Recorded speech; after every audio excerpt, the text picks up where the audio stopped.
to this module. So we'll be discussing functions, lists, and dictionaries. Yep. So in this module, you learn how to organize your codes into reusable functions and work with powerful data structures. In this module, you'll be able to create and call functions,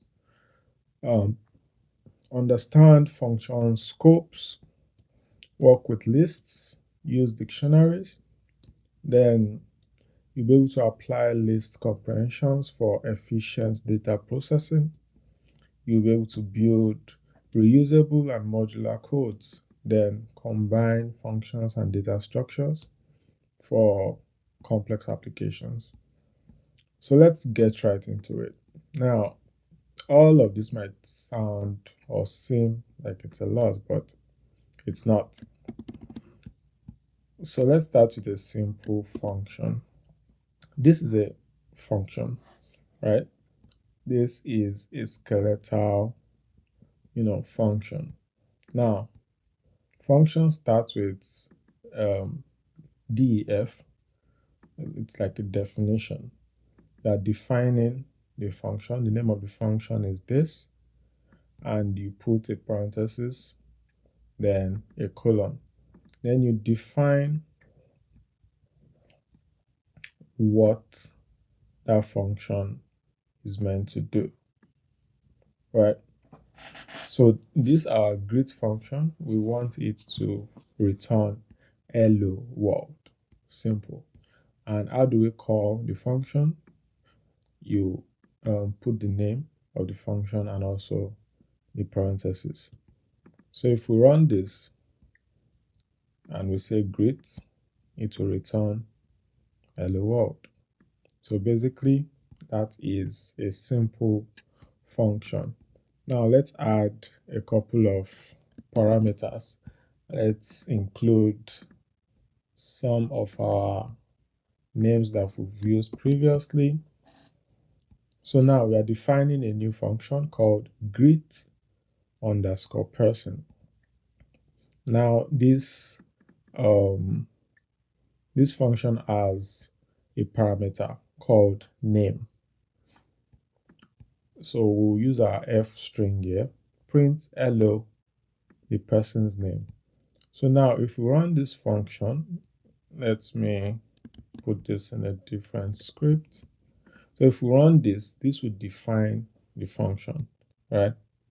So now you can now call the function. You can greet Alice, you can greet Bob. So this will return two print statements, one greeting Alice, the second one greeting Bob. So now you can see hello Alice, hello Bob, based on this function that we created. So functions helps you in reusing codes without writing a lot of codes over and over again. So let's move along and expand. So let's try and create functions with multiple parameters. So we only used name in this function. Now in this function, we want to be able to add numbers. So we are creating a function to add A and B. So A can be anything, B can be anything. So what do we want that function to do? We want it to add A and B, then return result. So result is equal to the sum of A and B. So if we run this, that would create the function, right? And if you call that function, so we created a variable sum result is equal to add numbers 5 and 3. So if you print 5 plus 3 is equal to sum result, it will give you the addition of 5 and 3 based on the function you've called here. So if we run this to give us 5 plus 3, which is the print statement, and 8 is the sum result, which is the variable we created, and we assigned this to it. So that is how to use functions with multiple parameters. So let's try to create a function that has a default parameter. a function with a default parameter. So now we said greet with title. We are defining a name parameter, but now we are putting a default to title. So title is equal to Mr. and full stop in a string. So this will come automatically even if we don't say what title is. So if we run this, it would define the function. Now let's try and call it. So let's say greet with title, and we identify Smith, right? So Smith is the name because that is the first parameter. So we don't need to specify title because we've already given it a default. So if we run this, it will say hello Mr. Smith because we said it should print hello title name. So hello Mr. Smith. So another example, if you now have another person that is not a Mr. is a doctor. So you can now specify the title and change it to something else. So this is name, this is title. So you are no longer using the default, you are changing it to something else. So if you run this, it will say hello Dr. Johnson. So that is also a way to use functions. Then you can also have a function that returns a value. So let's look at this function here. Define this calculate area function. An input parameter is length and width. So area is equal to length times width. So if we run this, it would create the function for us. Now let's say calculate area, let's say 7 and 8, right? If you run this, it would do the multiplication, that is length times width, and give you the answer 56. So you can just keep this function as your calculating area function. You can use it anywhere, so you don't need to specify length times width in multiple places. So let's proceed in using functions and also variables. So let's look at this example. Now, we have a global counter here. So this is a global variable. Like I said, we are initializing a variable. So we are defining this function called increment counter with our parentheses. So global counter, that is this variable here. And the next line is saying we are adding 1 to this global counter. Print counter is global counter. Starting from 0. So once you add 1, this becomes 1. Right? And we are defining a second variable saying create local variable. And local variable is local to this function, print local variable. So you are creating a function that has variables in them.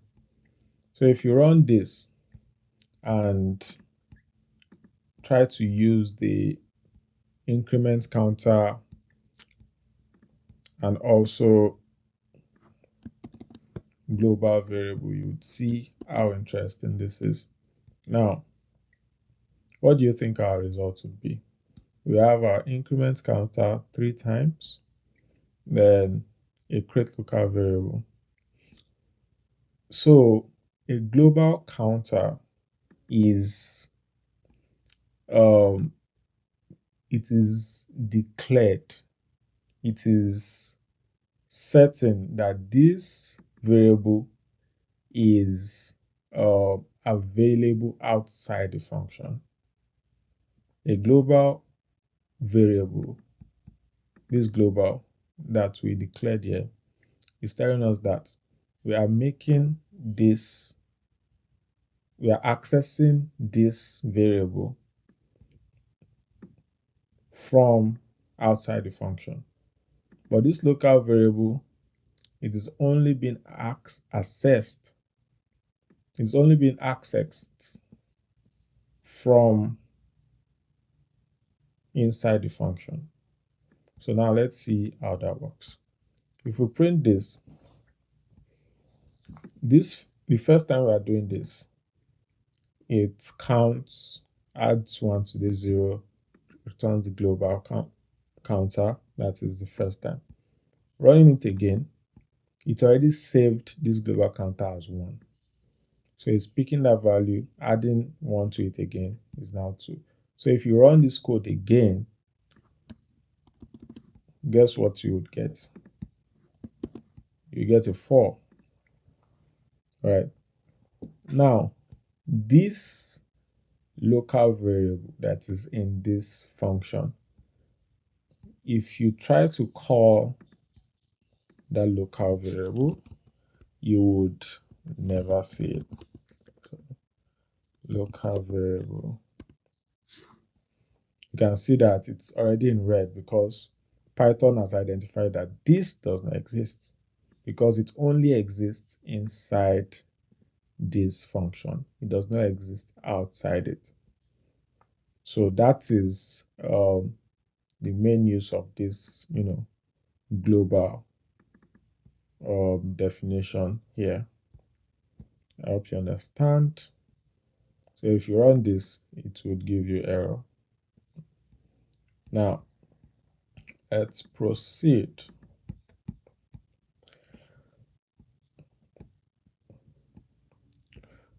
We will be going to lists, and we made mention of it a while back, but now we'll be going deeper into it.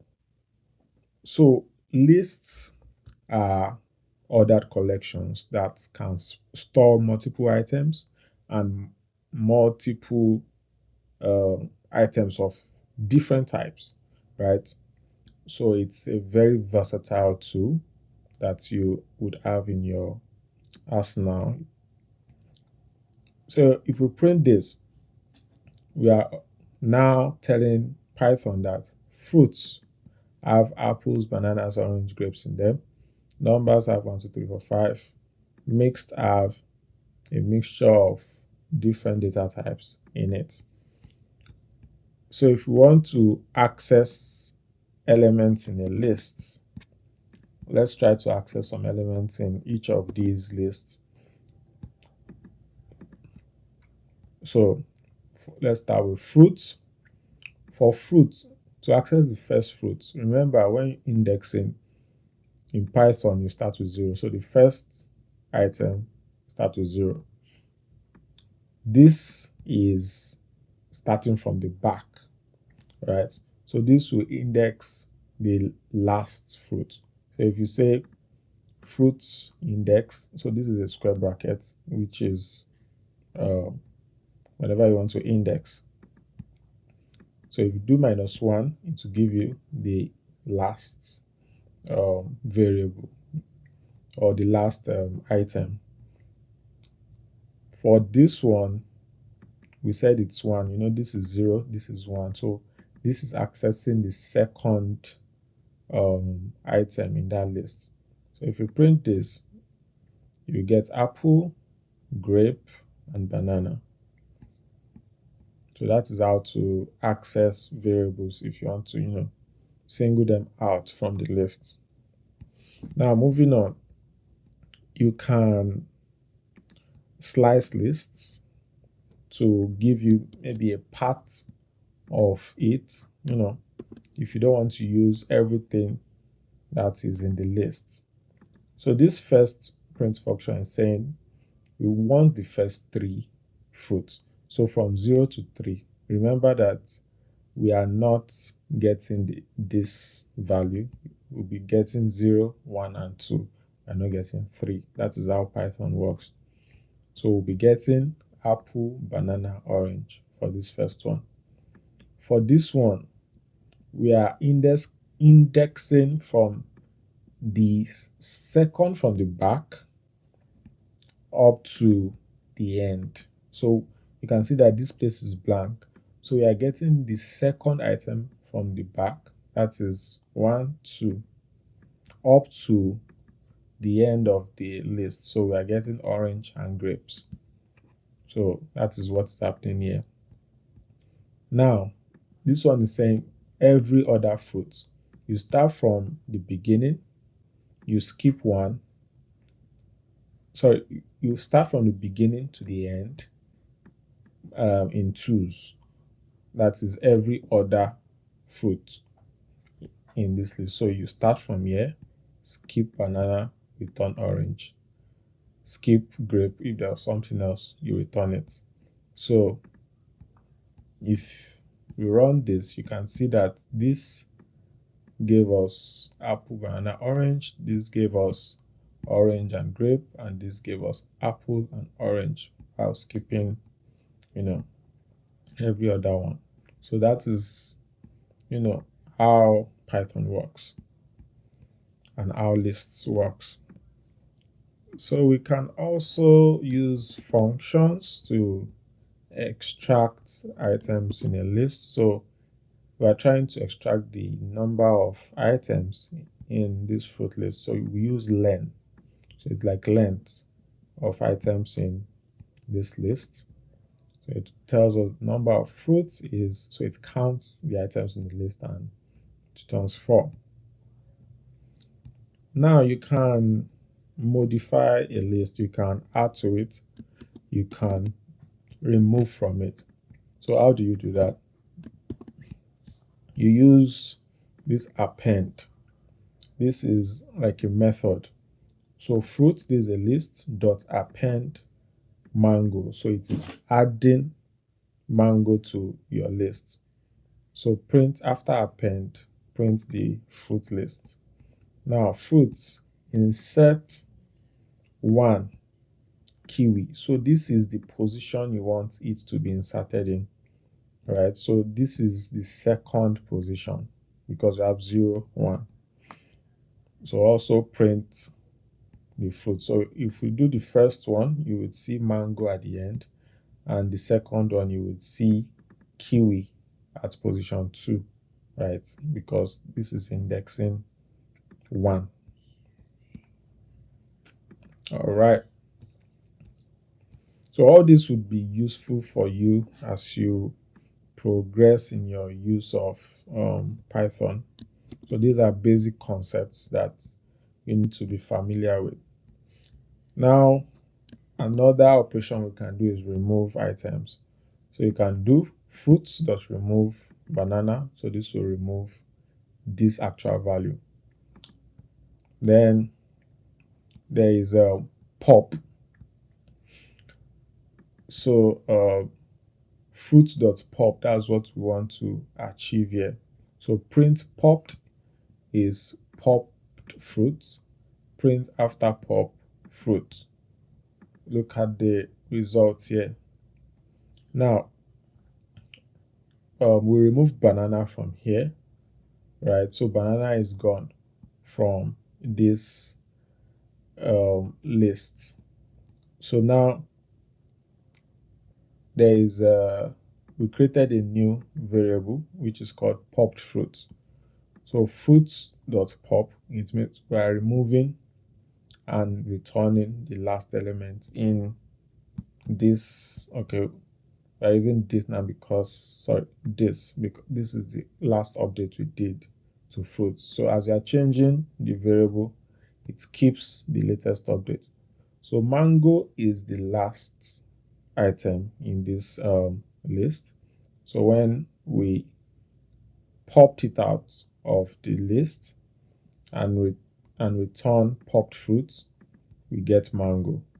And if you call fruits again, you no longer see mango in that list because the mango has moved to this variable. So that is some operation that can be useful for you. Then Also, you can modify a list.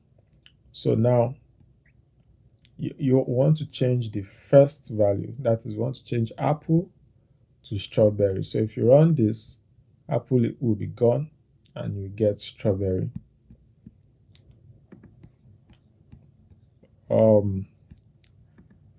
We can also sort. We can also sort items in the list. So now, this function, without anything in it, sorts alphabetically. So if we print this, it would rearrange this in alphabetical order.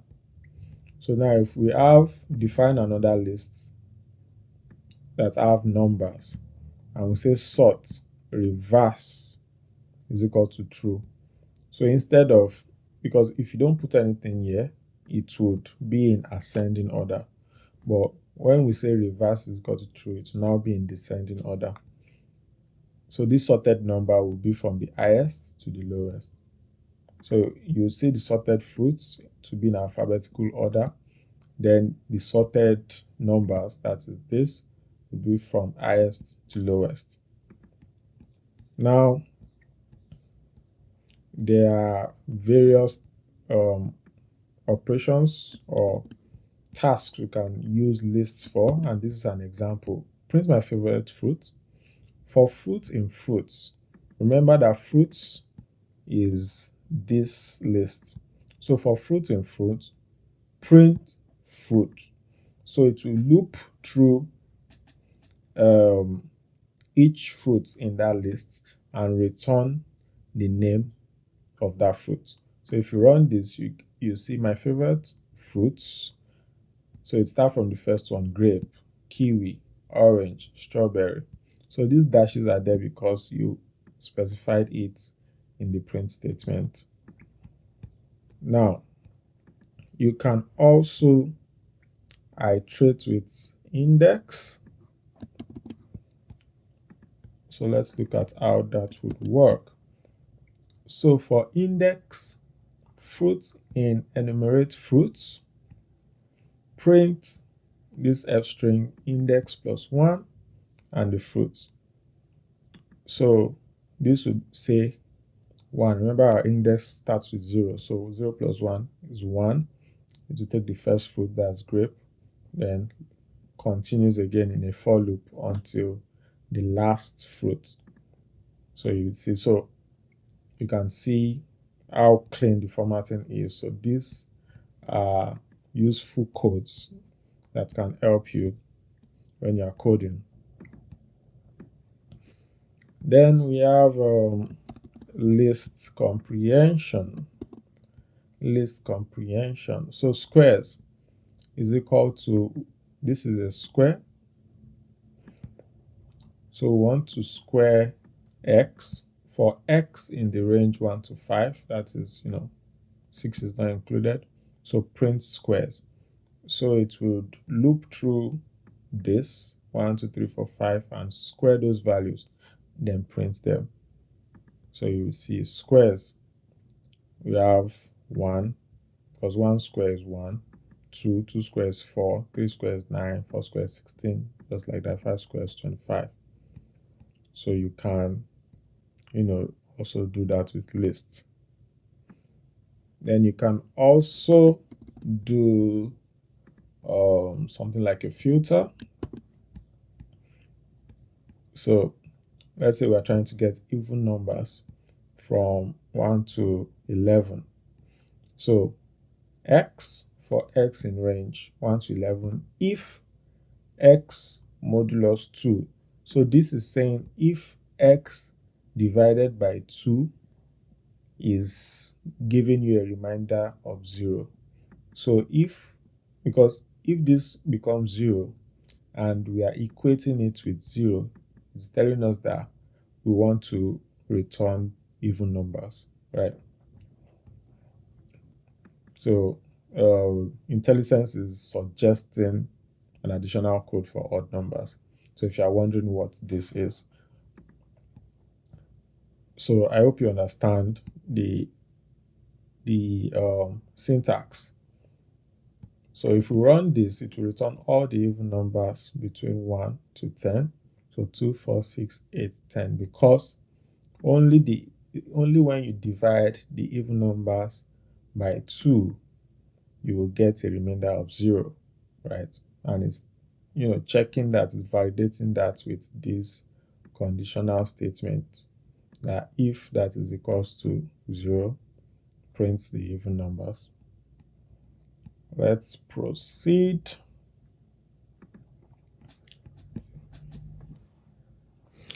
So we can combine two lists together.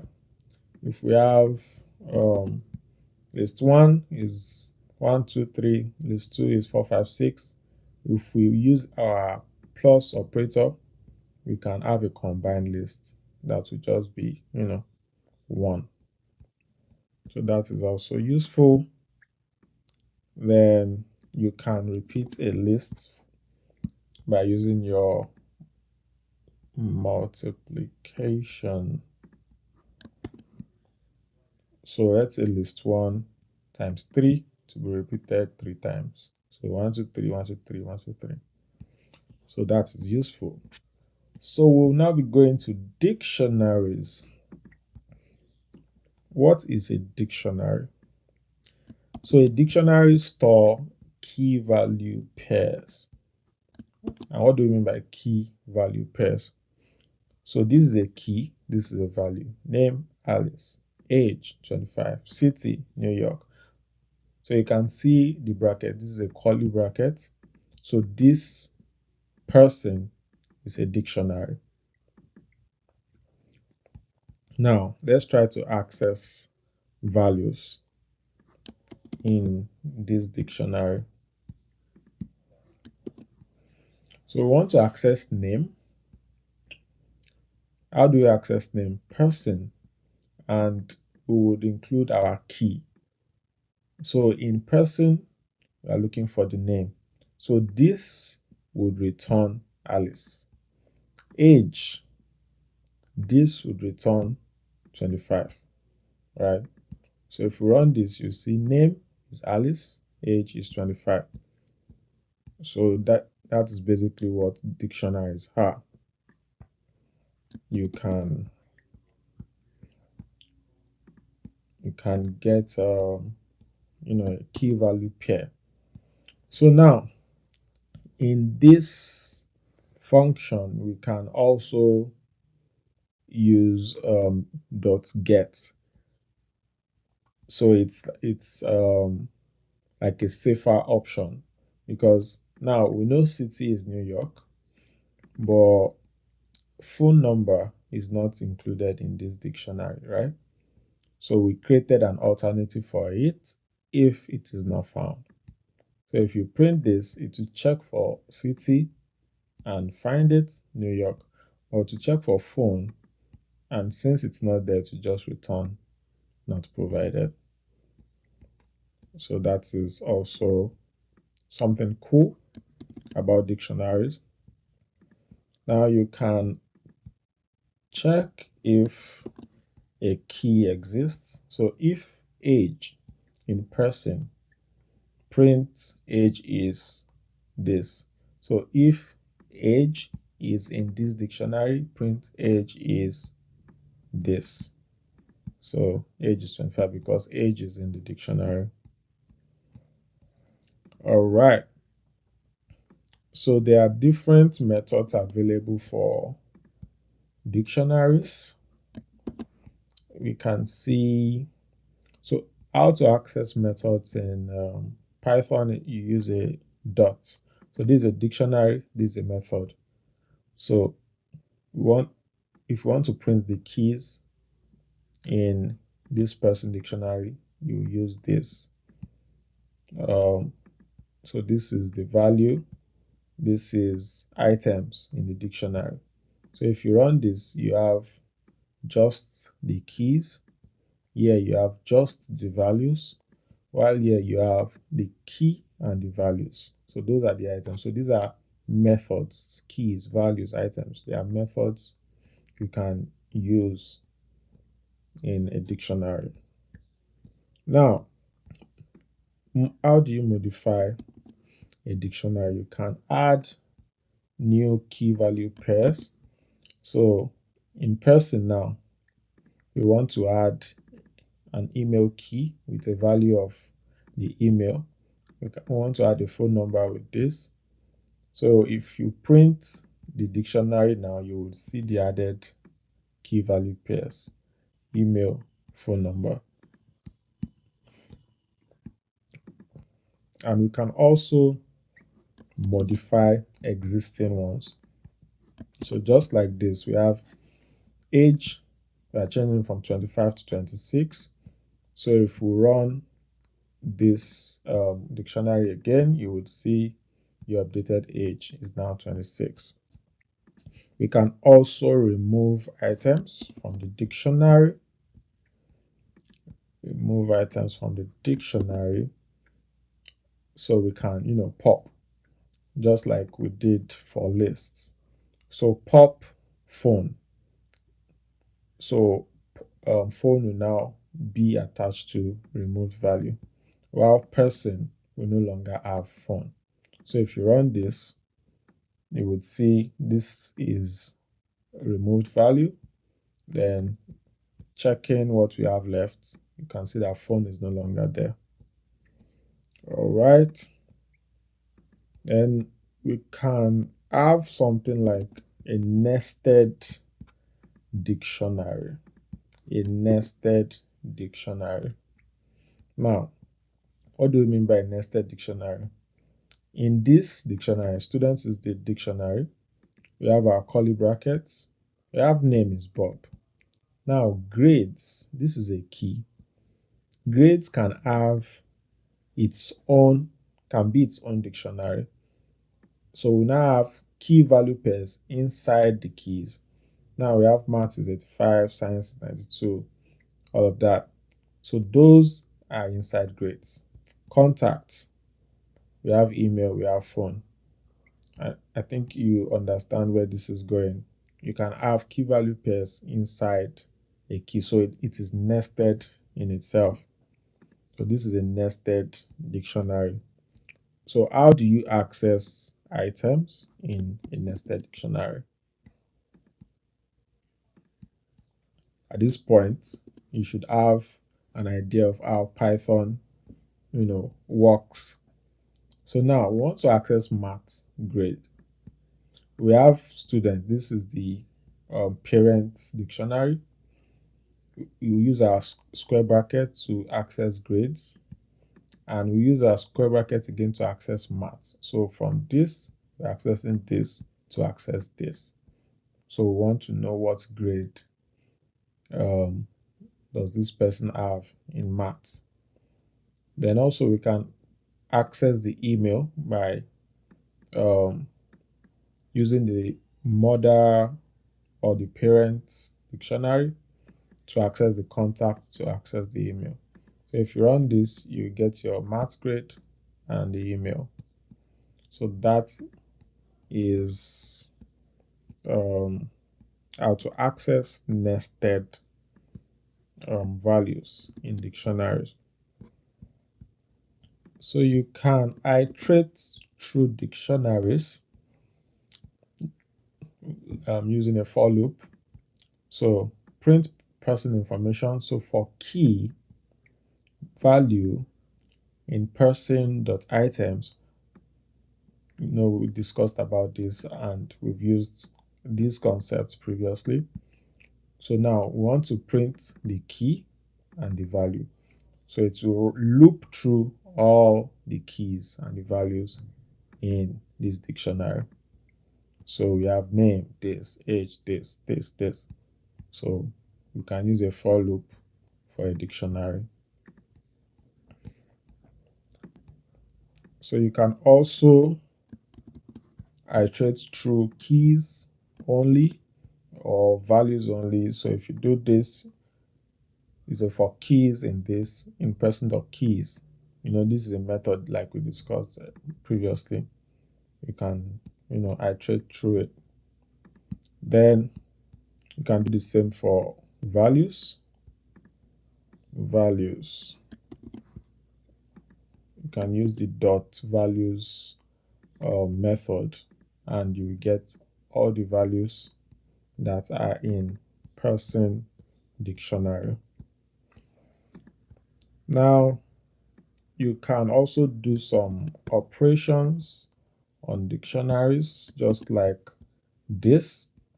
We want to square, have the square for x in the range 1 to 6, right? Print squares dictionary, squares dictionary.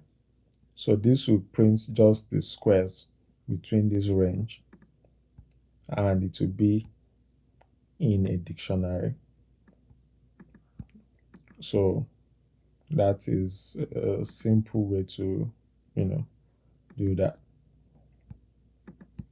Next is filtering dictionary. So we have a dictionary here called iGrades.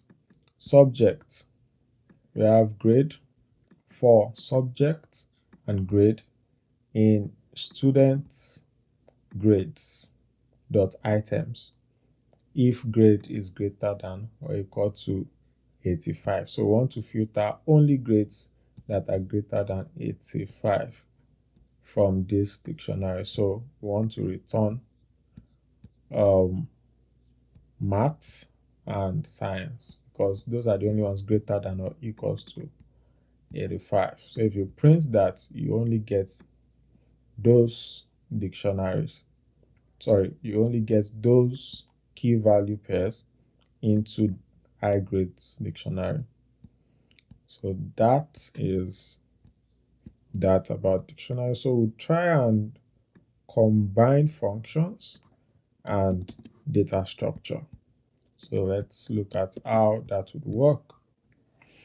So we are defining a function called calculate average, and we'll be imputing numbers. So if the length of numbers is exactly 0, return 0.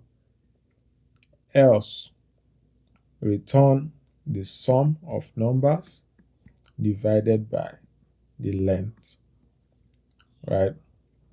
So let's look at how we could work with that. So let's try and use the function. So calculate average. So we'll impute a list, let's say 50, 40, 20. So this calculates the average of the items in my list. And we can also do the same for dictionaries. We can use a dictionary in a function. So find highest grade, student grades. If not student grade, return none. Highest subject is equal to maximum of student grades key student grades dot get. Highest grades is student grades, and we are getting highest subject. That is, it is referencing this. So we want to return the highest subject and the highest grades. So this is also a working function. So we can also have a function that returns a list. We'll test out all of these functions that we're creating so you see what the result looks like. So generate Fibonacci. So if n is less than or equal to 0, return the empty list. Else, if n is equal to 1, return 0. Then fib is equal to 0, 1 for I in range 2, n. fib.append fib I minus 1 plus fib I minus 2 return fib. So we'll also see how this function would work. We can also define a function that returns a dictionary. So create student profile, we have name, age, and grades. We also look at how that can be used in our codes. So let's test the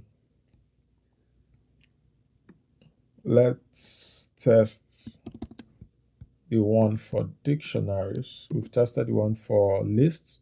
So now we have test grades, math, science, English, right? So subject, grade.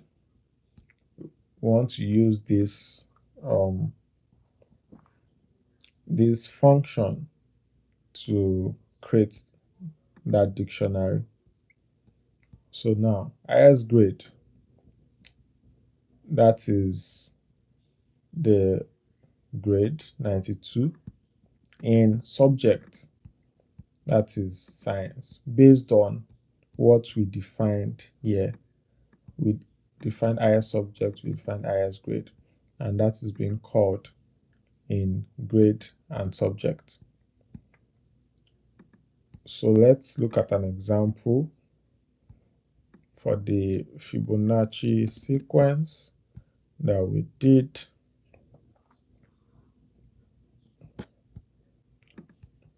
So this function should return a list. So we are trying to generate Fibonacci sequence.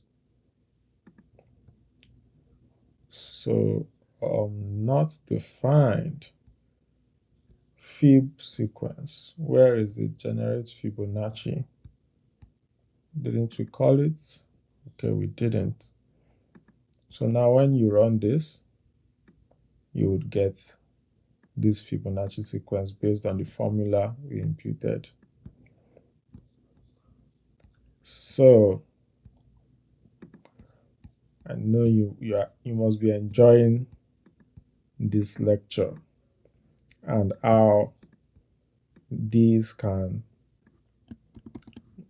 be an interesting tool in your toolbox. So now let's try and do this last one that would return a dictionary. So student profile, we want to create student profile for the person's name is Charlie, his age is 18. Then we have test grades. You already defined test grades here. So print the student profile. So based on the function we defined here, it will just return a dictionary of the student profile. So I hope you now understand how functions work, how lists work, how dictionaries work. So in the script, we'll be adding exercise questions for you to use for your practice, and you can use your GitHub Copilot to assist you with those questions. Put the results in your Jupyter notebook, upload it to GitHub, comment and let us know what you did so that we can, know that you are understanding all these concepts. So that would be the end of this module, and I'll see you in the next module. Bye.